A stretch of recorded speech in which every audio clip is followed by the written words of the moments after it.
এই জন্য আল্লাহর জমিনে যতদিন আমি বিচরণ করব, আল্লাহর জমিনে যতদিন থাকবো, রব্বে কারিমের গোলামি করব, আল্লাহর দাসত্ব করে জমিনে থাকতে চাই।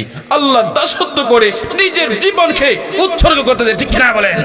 আল্লাহর জমিনে থাকবো, আল্লাহর জমিনে থেকে তো নাফরমানি করা যায় না। এই জমিন তো মালিকের, ঠিক কিনা বলেন? আল্লাহর জমিনে থেকে গোলাম নাফরমানি করতে পারে না। জমিন কার? আল্লাহর।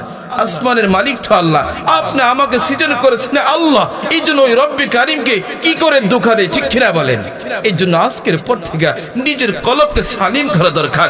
যার কলম যত সালিম থাকবে, যত পুত পবিত্র থাকবে, আল্লাহ কোরআনের ভাষায় বলেন কদ আফলাহা মান তাযাক্কা, যে ব্যক্তি নিজের কলমকে আত্মশুদ্ধি করতে পারবে সে হলো সফল কাম। বলেন সুবহানাল্লাহ। আল্লাহ রাসূল সাহাবায়ে কেরামকে বললেন, ও আমার সাহাবীরা, তোমাদেরকে আলা আদুল্লুকুম আলা শাই, তোমাদেরকে আমি এমন একটি বিষয় বলবো যে বিষয়ে আমল করলে একে অপরের প্রতি মিল মুহাব্বত ভালোবাসা জন্ম নেয়। আল্লাহু আকবার বলেন। আল্লাহ রাসূলের সাহাবায়ে কেরাম বললেন, ইয়া রাসূলুল্লাহ, এটা কোন ধরনের আমল যে আমল করলে একজন আরেকজনের প্রতি ভালোবাসা বন্ধন স্থাপন হয়, একজন আরেকজনের প্রতি ভালোবাসা জন্ম নেবে? আল্লাহ রাসূলের সাহাবায়ে কেরাম বলেন, ইয়া রাসূলুল্লাহ, সেই বিষয়টা আমাদেরকে বলে দেন যে বিষয়ে আমল করলে একজন আরেকজনের প্রতি ভালোবাসা জন্ম নেয়। আল্লাহু আকবার। আল্লাহ রাসূল বলেন, আফসুস সালাম বাইনাকুম। রাসূল আর এই বলেন, একজন আরেকজনকে সালাম বিনিময় করবে। একজন আরেকজনকে দেখলে, সাক্ষাৎ হলে একজন আরেকজনকে সালাম বিনিময় করবে, আর এই সালামের দ্বারা একজন আরেকজনের প্রতি ভালোবাসা সম্পর্ক জন্ম নেবে। আল্লাহু আকবার। এই জন্য একজন মুমিন আরেকজন মুমিনকে সালাম বিনিময় করবে রাসূলের হাদিসের ভাষায়।